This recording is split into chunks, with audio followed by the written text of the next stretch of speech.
అదే RTV app వార్తల్ని క్షణాల్లో చదివే అవకాశం ఉంటుంది. ఒక న్యూస్ పేపర్, ఒక టెలివిజన్ ఛానల్ మీ చేతుల్లో ఎప్పుడూ ఉంటాయి. ఈనాడు అనంతపురంలో టీసీఎస్లో అక్రమాలు అనేకము. గత 30 సంవత్సరాలుగా ఒకే పాలక మండలితో ఏ ఒక్క కొత్త సభ్యుని కూడా తీసుకోకుండా కార్మికులు పొట్టగొడుతున్నారు. ఇటువంటి పాలక వర్గాన్ని వెంటనే రద్దు చేయాలి. గీత కార్మికులను వాళ్ళని కొత్తగా ట్యాపర్స్ అందరినీ కూడా తీసుకోవాల్సిన అవసరం ఎంతైనా ఉంది. ఎందుకంటే వాళ్ళ జీవన విధానం ఈనాడు రెక్కాడితే డొక్కాడని కార్మికులు, ఆ కార్మికులు ఎక్స్చేంజ్ అధికారులు కూడా పాస్ చేసినా కానీ అక్కడున్న ప్రెసిడెంట్ గారు అయితేనేమి, అక్కడున్న పాలక మండలి అంతా కూడా వాళ్ళు తీసుకోవడానికి నిరాకరిస్తున్నారు. ఎందుకు నిరాకరిస్తున్నారో ఎక్స్చేంజ్ ఈఎస్ గారు, సూపరింటెండెంట్ గారు, సిఐ గారు అందరూ కూడా ఇలా అర్హులు అని చెప్పేసి మాకు కూడా ట్యాపింగ్ టెస్ట్ పెట్టి పాస్ చేయడం కూడా జరిగింది. అయినా కానీ అక్కడున్న పాలక మండలి ఎవరిని కూడా తీసుకోం. మేము ఇదేదో మా పెద్దలు ఇచ్చిన ఆస్తిగా వాళ్ళు ఎవరు ఇస్తున్నారు, ఈ ధోరణి వెంటనే నశించాలి. అక్రమాలన్నీ కూడా వెలికి తీయాల్సిన అవసరం ఎంతైనా ఉంది.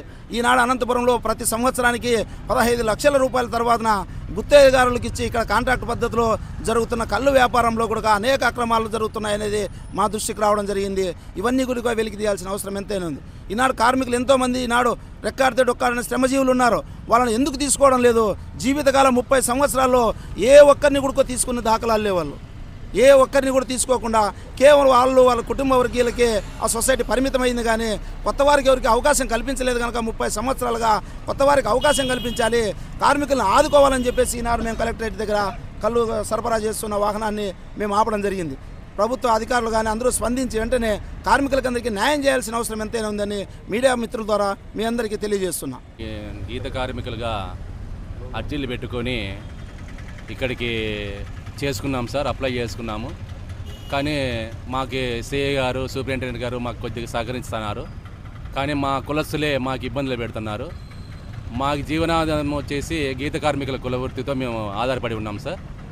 ప్రతి ఒక్కరూ 15 మంది మేము ట్యాపర్స్గా సెలెక్ట్ అయినాము. కానీ మాకు అన్ని విధాల మాకు పోలీసు వారు, ఎక్స్చేంజ్ డిపార్ట్మెంట్ వారు మాకు ఇచ్చారు. కానీ మా కులస్తులు మాత్రం మాకు చేర్చుకోకుండా ఇబ్బందులు పెడుతున్నారు. గత 6 నెలల నుంచి ఇదే సమస్యతోనే మేము పోరాడుతూనే ఉన్నాము. మాకు న్యాయం జరగాలనేసి ఈరోజు మేము ఇక్కడికి రావడం జరిగింది. మేము 15 మంది మేము కష్టపడి రోజు అనుకోకుండా, నైట్ అనుకోకుండా, పగలు అనుకోకుండా, రేయి పగులు మేము నేర్చుకొని ఈ వృత్తిలో మేము ఆధారపడి ఉన్నామనే ఉద్దేశంతోనే, మేము ఖచ్చితంగా చేయాలనే ఉద్దేశంతోనే ఇటుకి వచ్చాం సార్.